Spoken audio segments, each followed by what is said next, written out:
Babilonia, junio del año 323, antes de la era común. En el corazón de un imperio que se extendía desde Grecia hasta la India, un coloso forjado a sangre y fuego por la ambición de un solo hombre, yace en su lecho de agonía el conquistador del mundo conocido. Alejandro de Macedonia, el invicto, el estratega genial, el semidios para muchos de sus soldados, el tirano para otros, se consume en una fiebre devoradora que ningún médico de su vasta corte puede aplacar. Su cuerpo, antaño un prodigio de fuerza y resistencia, ahora es un campo de batalla donde una enfermedad misteriosa libra su última y triunfal campaña. Apenas cuenta 32 años, una edad insultantemente joven para que la parca reclame a quien parecía destinado a la inmortalidad. Mientras el delirio nubla su mente y la parálisis se apodera de sus miembros, una pregunta flota, densa y ponzoñosa como los miasmas del Éufrates, en los pasillos del palacio de Nabucodonosor II. ¿Qué o quién está matando a Alejandro Magno? ¿Es acaso la malaria, el tifus, una infección fulminante contraída en sus excesos o en sus heridas de guerra? ¿O hay una mano traidora, un veneno sutil y certero, mezclado en la copa de vino durante una de sus legendarias borracheras, el instrumento de una conspiración urdida por generales ambiciosos, por cortesanos resentidos o por enemigos lejanos que temían su poder ilimitado? La muerte de Alejandro no será solo el fin de un hombre, será el principio del fin de un imperio, la chispa que encenderá décadas de guerras fratricidas entre sus sucesores, los diádocos. Pero más allá de las consecuencias políticas, su agonía y su muerte, envueltas en un halo de misterio que perdura hasta nuestros días, nos obligan a confrontar la fragilidad última del poder humano y la naturaleza insondable del destino. Acompáñenme en este viaje a las entrañas de Babilonia, al lecho de muerte del conquistador, para desentrañar los secretos de sus últimos días y explorar las teorías que aún hoy intentan explicar el oscuro final de Alejandro el Grande. ¿Fue la naturaleza su verdugo? ¿O fue la traición humana la que silenció para siempre al hombre que quiso ser un dios? La respuesta quizás yazca oculta entre los delirios febriles de un rey moribundo y los susurros temerosos de una corte al borde del abismo. Para comprender la magnitud de la conmoción que supuso la muerte de Alejandro Magno y la persistencia del enigma que rodea sus causas, es imprescindible que nos transportemos a la Macedonia del siglo IV antes de Cristo y al extraordinario mundo que este joven rey estaba destinado a transformar de manera irreversible. Alejandro nació en Pella, la capital del reino de Macedonia, en el verano del año 356 antes de la era común, en el seno de la dinastía argeada, que se consideraba descendiente del héroe mítico Heracles. Su padre era Filipo II, un rey de una energía y una ambición formidables, un genio militar y político que había transformado a Macedonia de un reino bárbaro y periférico en la potencia hegemónica de Grecia, sometiendo a las orgullosas ciudades-estado helénicas, incluida la Atenas de Demóstenes y la Esparta de los lacedemonios, a través de una combinación de diplomacia astuta, sobornos y, sobre todo, un ejército invencible forjado en torno a la falange macedonia y la caballería de los compañeros. Su madre era Olimpia de Epiro, una princesa de carácter fuerte, apasionado y profundamente místico, adepta a los cultos dionisíacos y a los misterios órficos, una mujer que afirmaba haber concebido a Alejandro no de Filipo, sino del propio Zeus Amón, y que inculcó en su hijo un profundo sentido de su propio destino excepcional y una fascinación por lo divino y lo heroico. La infancia y la juventud de Alejandro estuvieron marcadas por esta doble herencia: la pragmática ambición política y militar de su padre, y el fervor místico y la conciencia de una misión trascendente de su madre. Recibió una educación esmerada, acorde con su rango y con las expectativas depositadas en él. Durante 3 años cruciales, entre los 13 y los 16, tuvo como tutor nada menos que al filósofo Aristóteles de Estagira, uno de los mayores sabios de la antigüedad, quien le instruyó en retórica, literatura, política, ciencias naturales y muy especialmente en el amor por la cultura helénica y por la épica homérica. Se dice que Alejandro llevaba siempre consigo una copia de la Ilíada, anotada por Aristóteles, y que aspiraba a emular las hazañas de su héroe Aquiles. La relación con su padre, Filipo, fue compleja y a menudo tensa. Aunque Alejandro admiraba sin duda la capacidad militar y política de su progenitor, también existía entre ellos una rivalidad latente, alimentada por las intrigas de la corte, por el carácter impetuoso de ambos y, sobre todo, por las continuas desavenencias entre Filipo y Olimpia.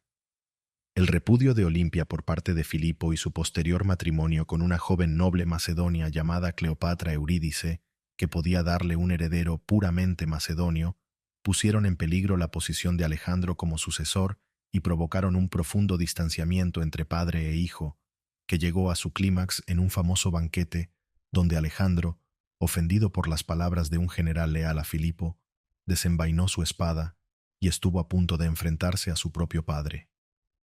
La reconciliación, aunque aparente, nunca fue completa. En el año 336 a.C., cuando Alejandro contaba apenas 20 años, Filipo II fue asesinado en circunstancias misteriosas durante la boda de su hija Cleopatra. Las sospechas sobre la implicación de Olimpia, e incluso del propio Alejandro, en el regicidio nunca se disiparon por completo, aunque no existen pruebas concluyentes. Sea como fuere, la muerte de Filipo catapultó a Alejandro al trono de Macedonia en un momento de gran inestabilidad. Con una rapidez y una determinación asombrosas para su juventud, el nuevo rey consolidó su poder interno, sofocando sin piedad cualquier intento de rebelión o de usurpación, incluida la eliminación de posibles rivales dinásticos. Aseguró la lealtad del ejército macedonio, el formidable instrumento bélico creado por su padre, y reafirmó la hegemonía macedonia sobre las ciudades griegas, que habían intentado aprovechar la muerte de Filipo para recuperar su independencia.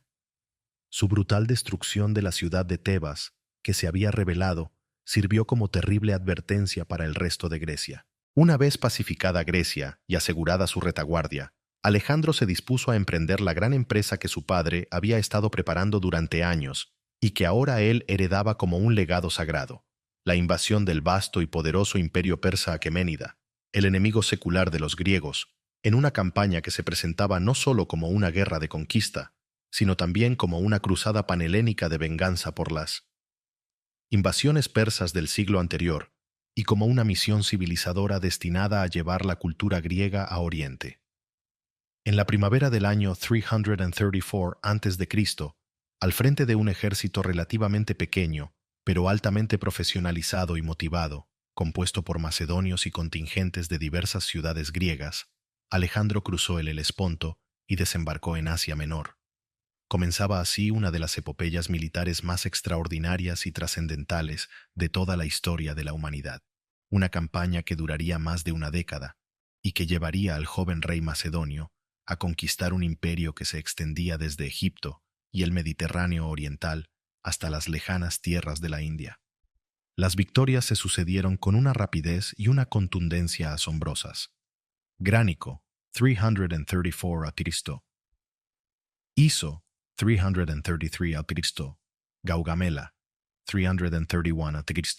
En cada una de estas batallas, Alejandro demostró no solo un valor personal temerario, combatiendo siempre en primera línea al frente de su caballería de compañeros, sino también un genio estratégico y táctico sin parangón, capaz de derrotar a ejércitos persas muy superiores en número gracias a su audacia, su movilidad y su perfecta coordinación de las distintas unidades de su ejército. El rey Darío III Codomano, el último de los grandes reyes aqueménidas, fue humillado y derrotado repetidamente y finalmente asesinado por sus propios sátrapas mientras huía. Alejandro conquistó las legendarias ciudades de Asia Menor, Siria, Fenicia, Egipto, donde fue aclamado como libertador y fundó la ciudad de Alejandría, la primera de muchas que llevarían su nombre.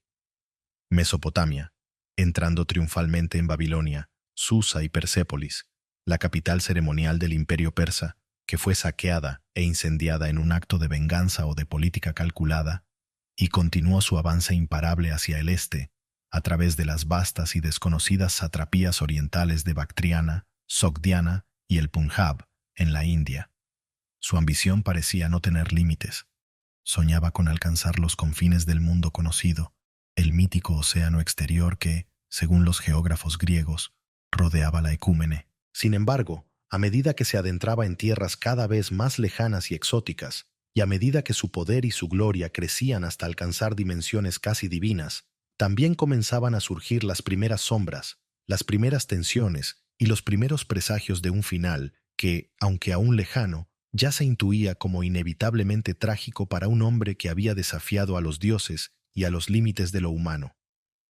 Su política de fusión cultural entre griegos y orientales, su adopción de ciertas costumbres persas, como la prosquinesis o postración ante el rey, que ofendía profundamente el orgullo de sus macedonios, sus crecientes rasgos de megalomanía y autoritarismo, sus excesos en la bebida y su temperamento a veces violento e impredecible, comenzaron a generar descontento y conspiraciones entre algunos de sus generales y compañeros más cercanos. Figuras como Parmenión, Filotas o Clito el Negro, que habían luchado a su lado desde el principio, cayeron víctimas de sus sospechas o de su ira. Y en el corazón de su imperio, en la mítica y opulenta ciudad de Babilonia, donde Alejandro establecería su capital y desde donde planeaba nuevas y aún más audaces conquistas, Arabia, el norte de África, Occidente, el destino le tenía reservada una última e inesperada cita. Un objeto simbólico, quizás un anillo con un sello particular que Alejandro utilizaba para sus decretos más importantes, o un diario de campaña donde anotaba sus planes y pensamientos más secretos, podría haber contenido, de haber llegado hasta nosotros, la clave para entender sus últimas intenciones y quizás los motivos ocultos de aquellos que pudieron desear su muerte. Pero tales objetos, si existieron, se perdieron en la vorágine de los acontecimientos que siguieron a su prematuro final, dejando el enigma aún más abierto. La espiral descendente que, en apenas unos pocos y fatídicos días de junio del año 323 a.C., llevaría a Alejandro Magno desde la cima de su poder y gloria hasta el umbral de la muerte en la lejana y exótica Babilonia, fue un proceso tan rápido como desconcertante que sumió a su vasto imperio en la confusión y que ha generado un debate histórico que perdura hasta nuestros días. Tras su agotadora y sangrienta campaña en la India, 325 a.C., donde sus tropas, exhaustas y al borde del motín, se negaron a seguir avanzando hacia el este, obligándolo a emprender una penosa y mortífera retirada a través del desierto de Gedrosia, Alejandro había regresado a las capitales centrales de su imperio, Susa y Babilonia, con planes aún más ambiciosos para el futuro. Soñaba con nuevas conquistas, con la exploración de Arabia, con la circunnavegación de África, con la posible invasión de Cartago y de Occidente. También se dedicaba a la organización administrativa de su inmenso imperio, fomentando la fusión entre las culturas griega y oriental, promoviendo los matrimonios mixtos entre sus soldados macedonios y mujeres persas. Él mismo se casó con varias princesas orientales, como Roxana de Bactriana y Estatira, hija de Darío III, y reclutando a jóvenes persas en su ejército, lo que generaba un profundo descontento entre sus veteranos macedonios, que se sentían postergados y traicionados en sus tradiciones. En la primavera del 323 a.C., Alejandro se encontraba en Babilonia, una ciudad de una riqueza y una complejidad extraordinarias, que había elegido como centro neurálgico de su imperio. Estaba inmerso en los preparativos para una expedición naval por el Golfo Pérsico y en la planificación de la colonización de las costas de Arabia. La ciudad bullía de actividad, con la llegada de embajadores de todas partes del mundo conocido, con la concentración de tropas y con la celebración de suntuosos banquetes y festividades. Fue en este contexto de febril actividad y de excesos báquicos donde la salud del joven conquistador, que hasta entonces parecía de hierro a pesar de las numerosas heridas recibidas en combate y de los rigores de sus campañas, comenzó a resentirse de manera alarmante. A finales de mayo, tras asistir a un banquete ofrecido por uno de sus amigos íntimos, medio de Larisa, donde, según algunos relatos, bebió en exceso, Alejandro comenzó a sentirse indispuesto. Lo que al principio pareció una simple resaca o una indisposición pasajera, pronto se convirtió en una fiebre alta y persistente, acompañada de escalofríos, dolores agudos en el cuerpo y una creciente postración. Durante los días siguientes, su estado empeoró progresivamente. La fiebre no cedía, los dolores se intensificaban, y comenzó a experimentar dificultades para hablar y para moverse. Los médicos reales, que eran numerosos y pertenecían a diversas escuelas, griegos, egipcios, babilonios, se apresuraron a atenderle, aplicando todos los remedios conocidos en la época. Se le practicaron sangrías, se le administraron purgas, se le hicieron beber infusiones de hierbas y se le aplicaron emplastos, pero nada parecía surtir efecto. La enfermedad seguía su curso inexorable, consumiendo las fuerzas del joven rey. La naturaleza exacta de esta enfermedad misteriosa ha sido objeto de un intenso debate durante siglos. Las fuentes antiguas ofrecen descripciones de los síntomas que son a menudo vagas, contradictorias o teñidas por la intencionalidad del cronista. Algunos hablan de una fiebre continua, otros de fiebres intermitentes.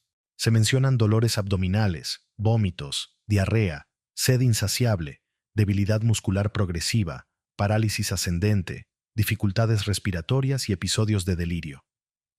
Basándose en estas descripciones, los historiadores y los médicos modernos han propuesto diversas hipótesis diagnósticas. Malaria, muy prevalente en la Mesopotamia de la época, fiebre tifoidea, encefalitis vírica, como la del Nilo Occidental, pancreatitis aguda, quizás provocada por sus excesos con el alcohol, e incluso enfermedades más raras como la porfiria o el síndrome de Guillain-Barré. Cada una de estas teorías tiene sus defensores y sus detractores, y ninguna ha logrado imponerse de manera definitiva. El diagnóstico diferencial es extremadamente complejo dada la escasez y la ambigüedad de los datos clínicos fiables. Pero más allá de la causa natural de la enfermedad, lo que desde el primer momento alimentó las sospechas y las teorías conspirativas fue la posibilidad del envenenamiento. Alejandro se había ganado numerosos enemigos a lo largo de su corta pero intensa vida. Entre sus propios generales macedonios, muchos estaban descontentos con su política de orientalización, con su creciente autoritarismo y con sus planes de nuevas y arriesgadas conquistas. Figuras como Antípatro, el veterano regente de Macedonia, a quien Alejandro había llamado a Babilonia poco antes de su enfermedad, y con quien mantenía una relación tensa y desconfiada, o sus hijos Casandro y Yolas. Este último, copero real, fue señalado por algunas fuentes antiguas como el posible ejecutor del envenenamiento. Tenían motivos para desear su desaparición. También había sátrapas persas resentidos, facciones griegas que anhelaban la independencia, e incluso, según algunos, miembros de su propia familia, como su madre Olimpia, que podría haber temido perder su influencia. La teoría del envenenamiento se vio reforzada por algunos detalles de los relatos antiguos, como la supuesta negativa de Alejandro a beber de una copa en el banquete de Medio, o el hecho de que su cuerpo, según se dice, tardara varios días en mostrar signos de descomposición a pesar del calor de Babilonia, lo que algunos interpretaron como un signo de divinidad, pero otros como un posible efecto de ciertos venenos. Los venenos más mencionados por las fuentes antiguas son el arsénico, el acónito o la estricnina, aunque también se ha especulado con la posibilidad de una contaminación accidental del agua o del vino con bacterias o toxinas naturales. El agravamiento del conflicto interno en el círculo de Alejandro se hizo patente durante su enfermedad. Mientras el rey agonizaba, sus generales más poderosos Pérdicas, Ptolomeo, Seleuco, Lisímaco, Antígono, ya comenzaban a moverse en la sombra, a tejer alianzas y a prepararse para la lucha por el poder que inevitablemente se desataría tras su muerte.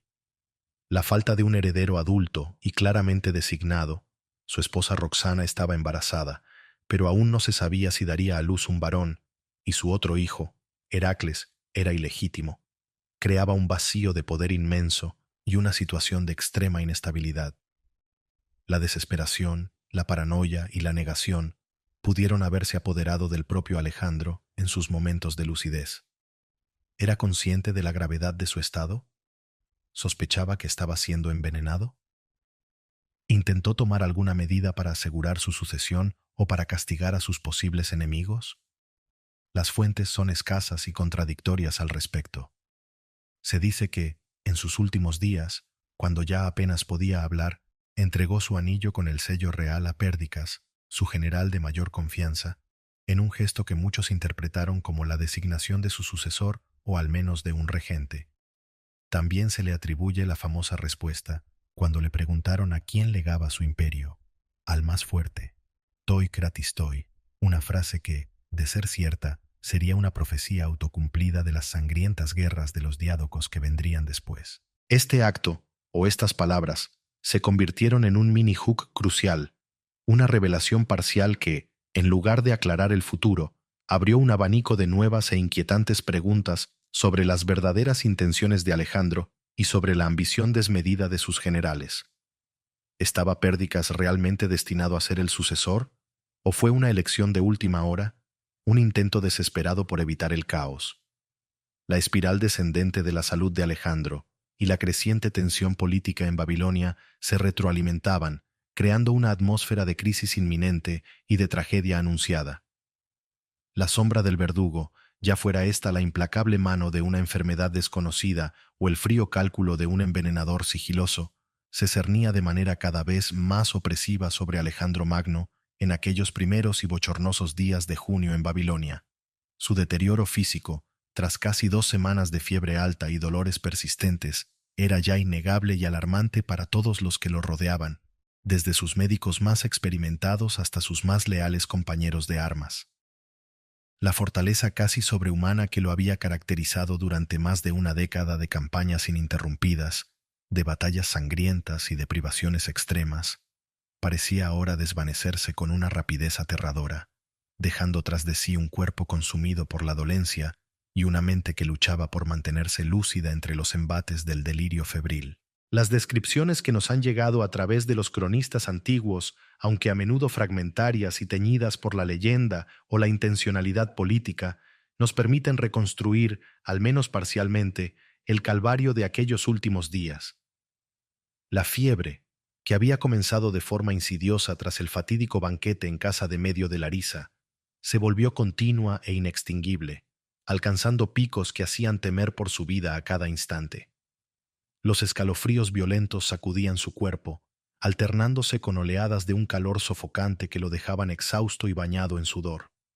Los dolores, inicialmente localizados en el abdomen y la espalda, se extendieron por todo su cuerpo, volviéndose agudos, lancinantes, intolerables. Su sed era insaciable, pero cualquier líquido que ingería parecía avivar aún más el fuego que lo consumía por dentro. Pronto comenzaron a aparecer otros síntomas preocupantes. Una debilidad muscular progresiva que le impedía mantenerse en pie o incluso incorporarse en el lecho. Dificultades crecientes para hablar, hasta el punto de que en sus últimos días apenas podía articular palabra y se comunicaba mediante gestos o susurros apenas audibles. Y una parálisis ascendente que, según algunos relatos, comenzó en sus extremidades inferiores y fue extendiéndose gradualmente por todo su cuerpo, un detalle que ha llevado a algunos investigadores modernos a especular con la posibilidad de un síndrome de Guillain-Barré o alguna otra neuropatía aguda. Su aislamiento del mundo exterior, que ya era una tendencia en sus últimos años de reinado, se volvió casi total durante su enfermedad. Confinado en sus aposentos del palacio de Nabucodonosor II, rodeado únicamente por un círculo muy reducido de médicos, generales íntimos y servidores de confianza, Alejandro se vio privado del contacto con su ejército, que lo idolatraba, y con la mayoría de sus amigos y compañeros. Esta reclusión forzada, justificada por sus médicos como una medida necesaria para su reposo y tratamiento, alimentó aún más las sospechas y los rumores entre las tropas macedonias, que temían que se les estuviera ocultando la verdad sobre el estado de su rey, o que se estuviera tramando alguna traición en su contra. Las reacciones de la corte, de la familia, su esposa Roxana, embarazada, y quizás su otra esposa Estatira, estaban presentes en Babilonia, y del pueblo ante la noticia de la grave enfermedad del rey fueron de una profunda conmoción y ansiedad.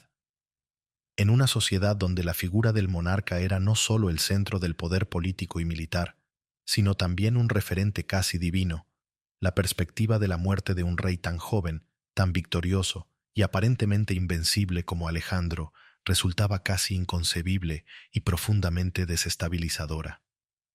Se organizaron plegarias públicas en los templos, se ofrecieron sacrificios a los dioses para implorar su curación, y la ciudad de Babilonia, que pocos días antes bullía de actividad y preparativos festivos, se sumió en un ambiente de tensa espera y de sombríos presentimientos. Los últimos intentos desesperados por salvar la vida del rey, o al menos por aliviar su sufrimiento, se sucedieron sin éxito. Los médicos, desconcertados por la naturaleza y la virulencia de la enfermedad, probaron todo tipo de remedios, desde los más tradicionales de la medicina hipocrática griega hasta los más exóticos de la farmacopea babilónica o egipcia. Se le administraron infusiones de plantas medicinales, se le aplicaron ventosas y cataplasmas, se intentó bajar la fiebre con baños fríos, pero nada parecía detener el avance inexorable de la dolencia. La impotencia de la ciencia médica de la época frente a una enfermedad tan agresiva era manifiesta. En medio de este panorama de deterioro físico imparable y de creciente desesperación, la cuestión de la sucesión se volvió cada vez más urgente y explosiva. Alejandro no tenía un heredero varón adulto y claramente designado. Su hijo Heracles, habido con su amante Barcine, era considerado ilegítimo por muchos macedonios. Su esposa Roxana estaba embarazada, pero aún no se sabía el sexo del bebé que esperaba. Resultaría ser un varón, Alejandro IV, pero nacería póstumamente. Esta incertidumbre dinástica era una auténtica bomba de relojería en un imperio tan vasto, tan heterogéneo y tan recientemente conquistado, mantenido unido en gran medida por la formidable personalidad y el genio militar de su fundador.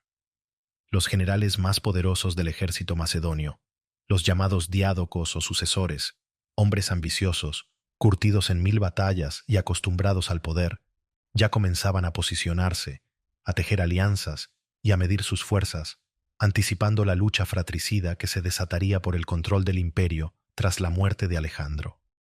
La tensión entre ellos era palpable en los pasillos del palacio y cada gesto, cada palabra del rey moribundo era interpretada y analizada con avidez en clave sucesoria. El reloj inminente de la muerte de Alejandro marcaba también el inicio de una nueva era de guerras y desintegración. En sus momentos de lucidez, si es que los tuvo con la suficiente claridad y duración, Alejandro debió ser consciente de la catástrofe que se avecinaba. ¿Intentó tomar alguna medida para evitarla? ¿Designó a un sucesor o a un regente con plenos poderes? Aquí es donde las fuentes antiguas se vuelven especialmente crípticas y contradictorias, alimentando el debate histórico. Según algunos relatos, en uno de sus últimos actos, cuando ya apenas podía hablar, Alejandro entregó su anillo con el sello real a Pérdicas, uno de sus generales más leales y el comandante de la caballería de compañeros. Este gesto fue interpretado por muchos como una designación tácita de Pérdicas como su sucesor, o al menos como regente del imperio. Sin embargo, otros generales, como Ptolomeo o Seleuco, no estaban dispuestos a aceptar la supremacía de Pérdicas. El hook de anticipación de una lucha sangrienta por el poder se hacía cada vez más evidente.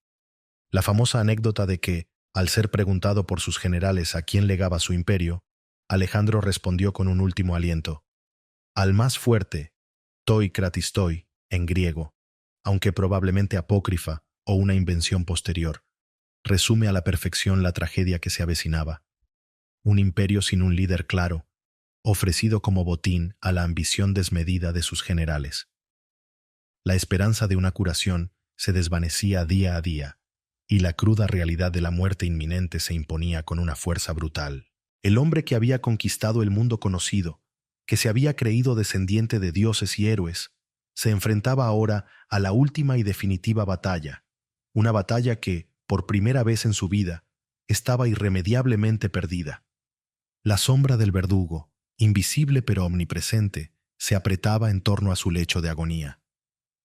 La última noche de Alejandro Magno en la tierra, la que transcurrió entre el 10 y el 11 de junio del año 323 a.C., según el calendario juliano proléptico, aunque las fechas exactas varían ligeramente según las fuentes y los cálculos, fue una larga y penosa vigilia de agonía, de fiebre inextinguible y de una postración física casi absoluta en el suntuoso pero ahora lúgubre palacio de Nabucodonosor II en Babilonia. El conquistador del mundo, el joven rey que había llevado a sus ejércitos invictos desde las costas de Grecia hasta las riberas del Indo, se encontraba ya en el umbral mismo de la muerte, su cuerpo consumido por una enfermedad misteriosa y devastadora, su respiración cada vez más débil, superficial y dificultosa, su mente, aquella que había concebido estrategias geniales y sueños de un imperio universal, sumida la mayor parte del tiempo en la inconsciencia o en un delirio febril del que solo emergía por breves, confusos y seguramente angustiosos instantes. Los médicos reales, tras haber agotado todos los recursos de su limitada ciencia y haber probado en vano todos los remedios conocidos en la antigüedad, habían perdido prácticamente toda esperanza de recuperación y se limitaban ya, con una mezcla de impotencia profesional, de temor reverencial y quizás de cálculo político, a observar con resignación el avance inexorable de la muerte y a intentar aliviar, en la medida de lo posible, los sufrimientos de su ilustre paciente. Sus más leales y cercanos compañeros de armas, aquellos generales que habían compartido con él las fatigas de las marchas, los peligros de las batallas y las mieles de la victoria, montaban guardia en las antecámaras del palacio, con el corazón encogido por la pena y la incertidumbre, pero también, en muchos casos, con la mente ya puesta en el futuro reparto del inmenso imperio que Alejandro dejaba huérfano. En la habitación real, apenas iluminada por la luz trémula y mortecina de unas pocas lámparas de aceite que proyectaban sombras danzantes y fantasmagóricas en las paredes ricamente decoradas, reinaba un silencio opresivo, casi sepulcral, solo roto por los gemidos ahogados del rey moribundo, por los susurros preocupados de los médicos y los sirvientes, y, quizás, por los lamentos contenidos de sus esposas, Roxana y Estatira, si es que se les permitía estar presentes en aquellos momentos finales. Según los relatos de los cronistas antiguos que recogieron los testimonios de los testigos presenciales, como Diodoro Sículo, Plutarco, Arriano o Quinto Curcio Rufo, aunque sus versiones a menudo difieren en los detalles y están teñidas por sus propias interpretaciones, Alejandro experimentó durante aquella última noche algunos momentos de aparente lucidez, o al menos de una semiconciencia en la que parecía reconocer a quienes lo rodeaban. Se cuenta que, consciente de la gravedad extrema de su estado y de la inminencia de su propia muerte, hizo un último y supremo esfuerzo por poner en orden sus asuntos y por asegurar, en la medida de lo posible, el futuro de su imperio. Hizo llamar a sus principales generales, uno por uno o en pequeños grupos, para despedirse de ellos y quizás para darles sus últimas instrucciones. Fue en este contexto, según la tradición más extendida, cuando tuvo lugar la famosa escena de la entrega del anillo real. Viendo que ya no podía hablar y que sus fuerzas lo abandonaban rápidamente, Alejandro se quitó su anillo con el sello real, el símbolo de su autoridad suprema, y se lo entregó a Pérdicas, uno de sus más antiguos y leales generales, comandante de la caballería de élite de los compañeros, y en aquellos momentos, la figura de mayor rango y confianza en su entorno inmediato. Este gesto, cargado de un profundo simbolismo, fue interpretado por muchos de los presentes y por la posteridad como una designación tácita de Pérdicas como su sucesor en el mando supremo del imperio, o al menos como regente en nombre del hijo aún no nacido de Roxana. Sin embargo, la ambigüedad del gesto, la ausencia de una confirmación verbal clara por parte del rey moribundo y las ambiciones desmedidas de los otros grandes generales, no tardarían en convertir este legado en una fuente de sangrientas disputas.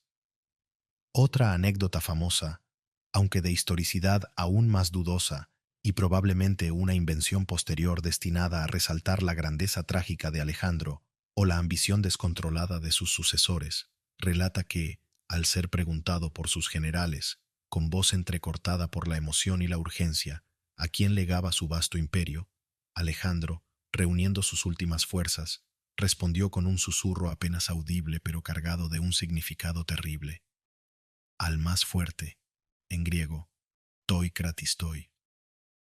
Si estas palabras fueron realmente pronunciadas o si son simplemente una leyenda, nunca lo sabremos con certeza.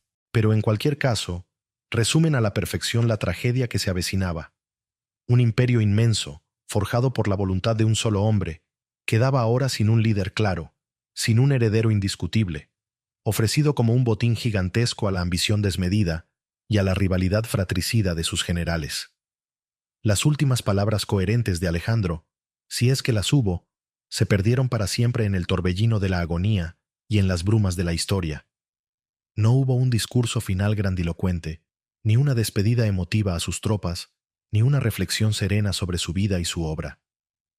La muerte lo sorprendió en un estado de extrema debilidad, de confusión mental y de sufrimiento físico, lejos de su Macedonia natal, en el corazón de un imperio que apenas había comenzado a organizar y que ya se resquebrajaba por sus costuras. A medida que avanzaban las horas de aquella noche interminable, la agonía de Alejandro se hizo más patente, su pulso se debilitó hasta volverse casi imperceptible, su piel adquirió una frialdad marmórea y la palidez verdosa de la muerte comenzó a extenderse por su rostro, borrando los últimos vestigios de su legendaria belleza y de su carisma arrollador. La respiración se volvió cada vez más superficial, más espaciada, más dificultosa, hasta que finalmente, cuando las primeras luces del amanecer del día siguiente, el 11 o quizás el 13 de junio según otras fuentes, comenzaban a despuntar en el horizonte de Babilonia, tiñendo el cielo de tonos grises y melancólicos, tras una última y débil convulsión que sacudió su cuerpo exhausto, Alejandro de Macedonia, el grande, el conquistador del mundo, el hijo de Filipo y Olimpia, el discípulo de Aristóteles, el émulo de Aquiles, exhaló su último suspiro. Tenía apenas 32 años de edad. Su breve, meteórica e increíblemente intensa vida, una vida que había cambiado para siempre el curso de la historia y los límites del mundo conocido, llegaba a su trágico, prematuro y profundamente enigmático fin. El momento exacto del fallecimiento sumió el palacio real en un silencio aún más profundo y sobrecogedor, un silencio cargado de incredulidad, de temor y de una soterrada pero palpable expectación. El hombre que se había creído un dios, o al menos el hijo de un dios, había muerto como un simple mortal, víctima de una enfermedad desconocida, o quizás de una traición humana. La atmósfera inmediata tras confirmarse la muerte del rey fue de una conmoción generalizada, de confusión caótica y de una tensión política extrema. Los generales macedonios, reunidos en consejo de urgencia, se enfrentaron de inmediato al terrible dilema de la sucesión. ¿Debían reconocer como rey al hijo aún no nacido de Roxana? ¿O al hermanastro y letrado de Alejandro, Filipo Arrideo, que padecía una discapacidad mental? ¿O debían repartirse el imperio entre ellos, como lobos hambrientos disputándose una presa? La muerte de Alejandro no solo dejaba un vacío de poder colosal, sino que abría la caja de Pandora de las ambiciones personales, de las rivalidades étnicas y de las luchas por el control de un imperio demasiado vasto y demasiado heterogéneo para ser gobernado por un solo hombre que no fuera el propio Alejandro.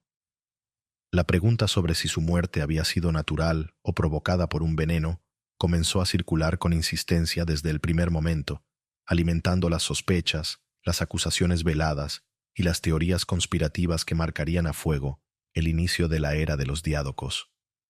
La falta de una investigación forense rigurosa e imparcial en aquel momento y la posterior destrucción o manipulación de posibles pruebas harían que el misterio de la muerte de Alejandro Magno perdurara intacto a través de los siglos, convirtiéndolo en uno de los grandes enigmas sin resolver de la historia antigua. La máxima tensión y el posible giro en la interpretación de los hechos se encontraban precisamente en esta incertidumbre fundamental, en esta duda persistente que teñía de sospecha incluso el dolor y el luto por la pérdida del gran conquistador. El anuncio oficial de la muerte de Alejandro Magno, aunque la gravedad de su estado en los últimos días hacía presagiar lo peor, cayó como un mazazo demoledor sobre su vasto y heterogéneo imperio, desde las lejanas tierras de la India hasta las costas de Grecia y Egipto. La noticia, que se intentó manejar con la mayor cautela y control posibles por parte de los generales macedonios reunidos en Babilonia, para evitar un estallido inmediato de caos y violencia, se difundió sin embargo con una rapidez sorprendente a través de los correos reales, los mercaderes y los viajeros, sumiendo al mundo conocido en un estado de profunda conmoción, de incredulidad y de una enorme incertidumbre sobre el futuro. En la propia Babilonia, la reacción inicial de las tropas macedonias y griegas fue de una desolación y una desesperación casi absolutas. Alejandro no era solo su rey y su comandante en jefe, era su líder carismático, su compañero de fatigas, el hombre que los había llevado a la victoria en innumerables batallas contra enemigos muy superiores en número, el artífice de sus fortunas y de su gloria. Muchos de ellos habían pasado más de una década a su lado, compartiendo los peligros de la guerra y los sueños de conquista. Su muerte repentina, a una edad tan temprana y en la cúspide de su poder, les resultaba casi inconcebible, como si un dios hubiera sido derribado de su pedestal. Se produjeron escenas de llanto, de lamentos y de furia impotente. Muchos soldados se negaron a creer la noticia, sospechando que se les estaba ocultando la verdad o que su rey había sido víctima de una traición. Exigieron ver el cuerpo de Alejandro, un deseo que los generales, temiendo un motín, tuvieron que satisfacer con muchas precauciones. La visión del cadáver del invicto conquistador, yaciendo inmóvil y pálido en su lecho, fue la prueba definitiva que acalló las dudas, pero que agudizó el dolor y la sensación de orfandad. Entre los pueblos orientales que habían sido sometidos por Alejandro, las reacciones fueron más diversas y complejas.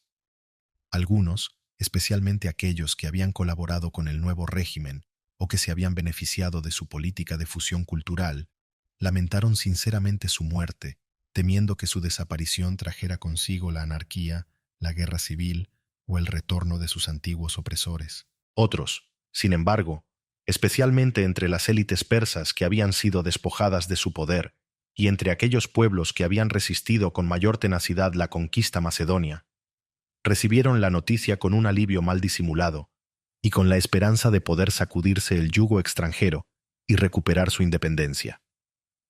La figura de Alejandro, a pesar de sus esfuerzos por presentarse como un sucesor legítimo de los reyes aqueménidas y como un benefactor de los pueblos de Asia, seguía siendo vista por muchos como la de un conquistador brutal y un tirano extranjero.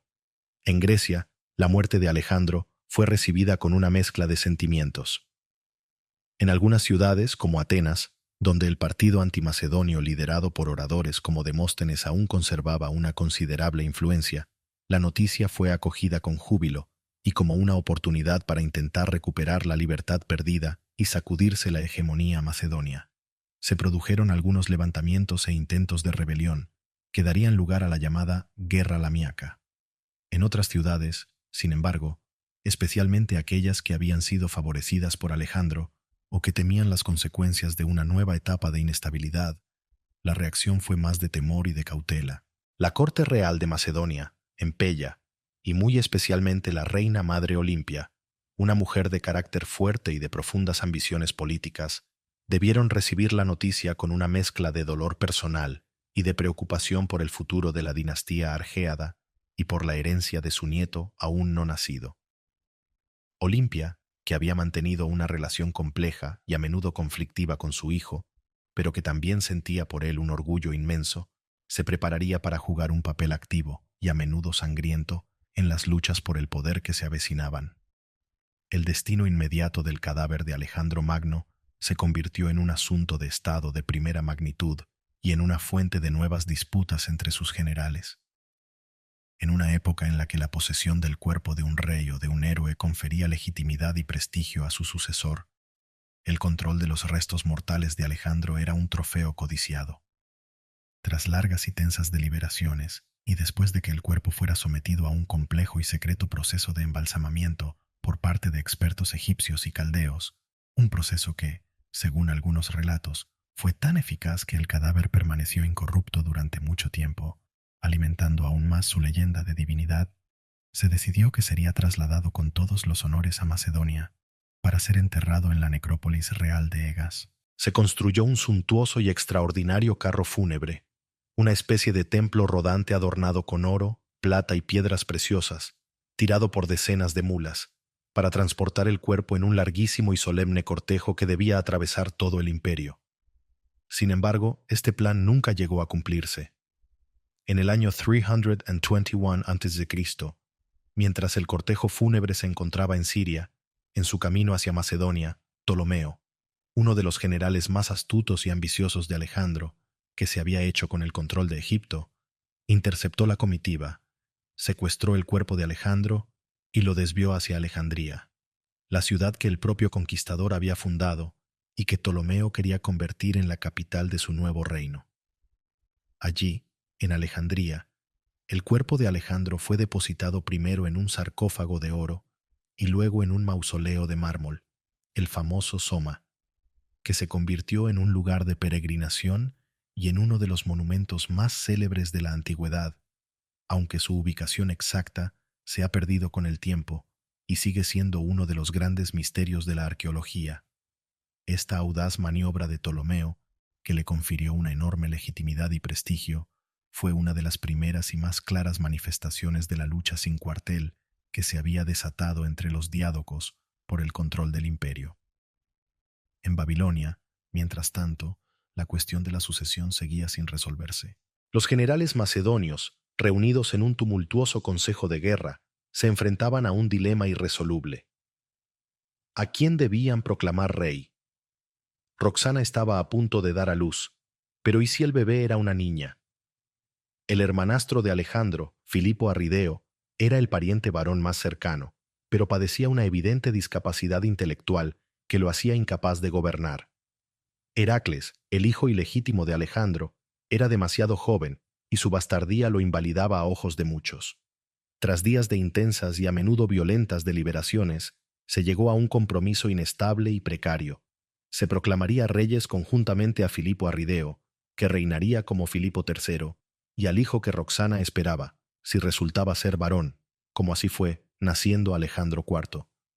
Sin embargo, el poder efectivo quedaría en manos de un regente, y la elección de este regente fue otra fuente de conflicto. Inicialmente se designó a Pérdicas, el general que había recibido el anillo de Alejandro, pero su autoridad fue inmediatamente contestada por los otros grandes generales, como Antípatro, Crátero, Ptolomeo, Antígono y Seleuco, cada uno de los cuales ambicionaba una porción del imperio o la totalidad del mismo. El vasto imperio de Alejandro, forjado por la espada y mantenido unido por su genio y su carisma personal, comenzó a resquebrajarse casi de inmediato tras su muerte.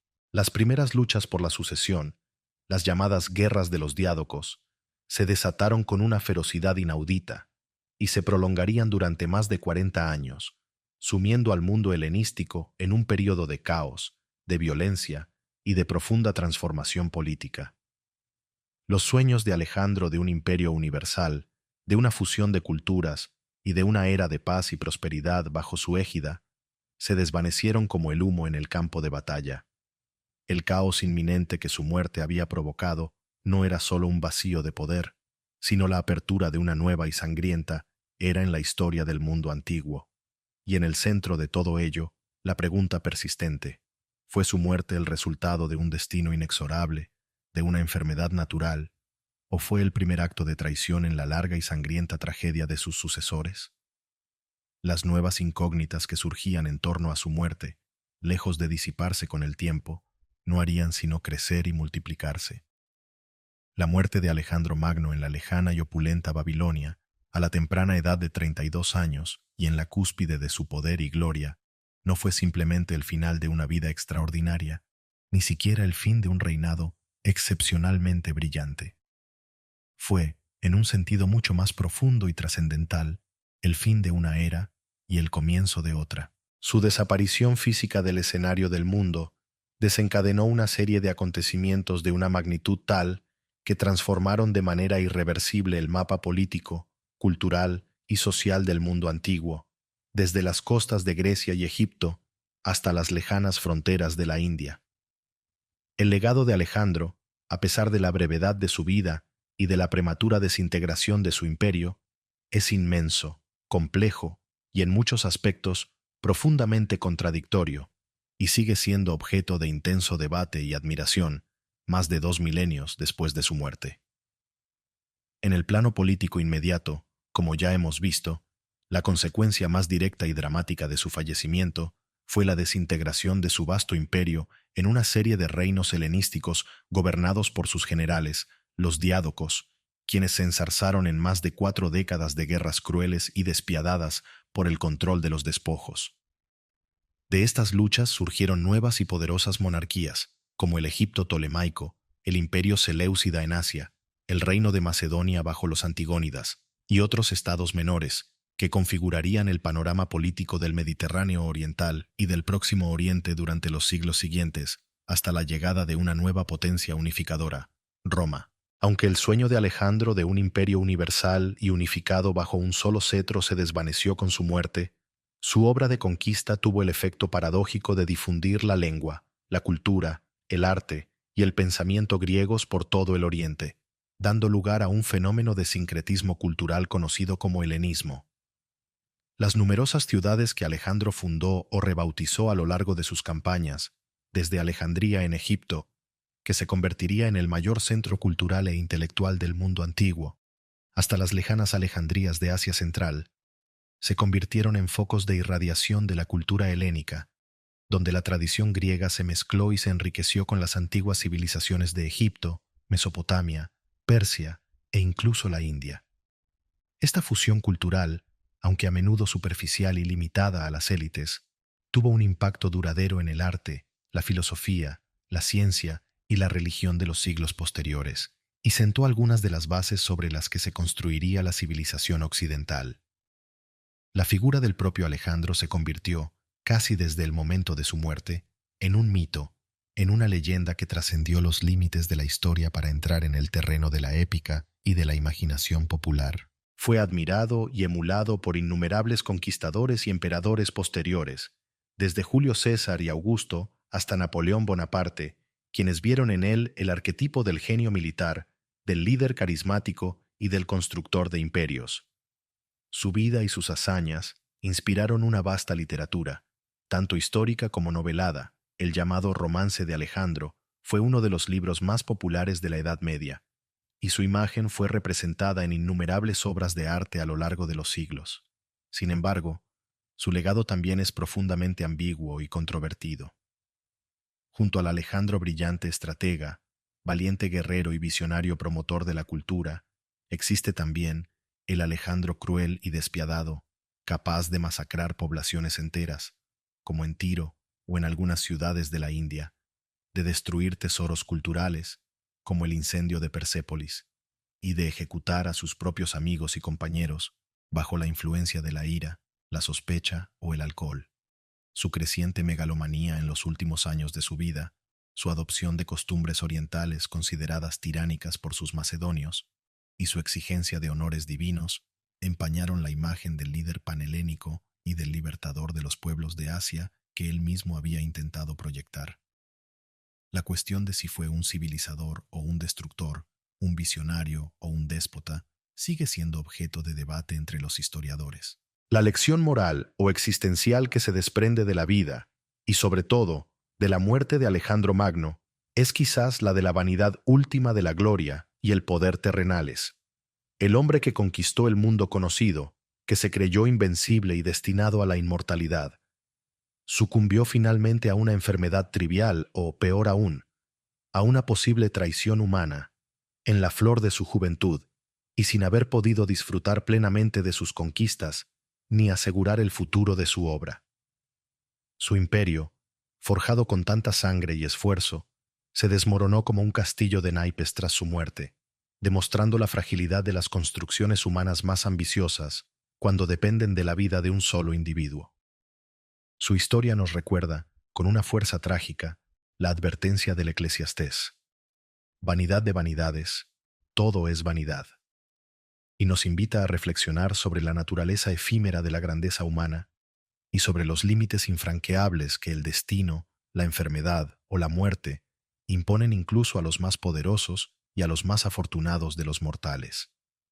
La pregunta central que planteábamos al inicio de esta narración, ¿enfermedad o veneno mortal?, sigue sin tener una respuesta definitiva que satisfaga a todos. A pesar de los avances de la ciencia médica y de la investigación histórica, el misterio de la muerte de Alejandro Magno persiste, envuelto en las brumas del tiempo y en la escasez de pruebas concluyentes. Quizás nunca lleguemos a saber con absoluta certeza qué o quién mató al gran conquistador en Babilonia, pero quizás esa misma incertidumbre, esa misma ambigüedad, sea parte de la fascinación imperecedera que su figura sigue ejerciendo sobre nosotros. Y así, la tumba perdida de Alejandro Magno, cuyo paradero exacto sigue siendo uno de los grandes enigmas de la arqueología, se cerró no solo sobre los restos mortales de un hombre excepcional, sino también sobre un secreto que la historia, a pesar de todos sus esfuerzos, no ha logrado desvelar por completo. Pero su legado, como el eco de sus hazañas, resuena con fuerza hasta nuestros días, recordándonos la grandeza y la miseria de la condición humana, la capacidad del individuo para transformar el mundo y la inexorable finitud de toda empresa terrenal. ¿Qué opinas tú, que has seguido esta larga y detallada crónica de su vida y de su muerte? ¿Crees que Alejandro fue víctima de una enfermedad natural, producto de sus excesos y de las duras condiciones de sus campañas? ¿O te inclinas más bien por la teoría del envenenamiento, urdido por generales ambiciosos o por enemigos resentidos? ¿Fue su muerte el resultado inevitable de un destino trágico o una simple casualidad en la vasta e indiferente corriente de la historia? Te invito a dejar tu reflexión, tus teorías y tus sentimientos en los comentarios que acompañan este relato. Y si estas crónicas que se sumergen en los finales más impactantes, más misteriosos y más trascendentales de las grandes figuras de la realeza te cautivan, te emocionan y te hacen pensar, no olvides suscribirte a nuestro canal, apoyarnos con tu valioso me gusta y seguir acompañándonos en este apasionante viaje a través de los enigmas insondables y las lecciones perdurables que el pasado, ese maestro implacable, pero también infinitamente generoso, nos sigue ofreciendo día tras día, siendo día tras día, siendo día tras día, siendo día tras día, siendo día tras día, siendo día tras día, siendo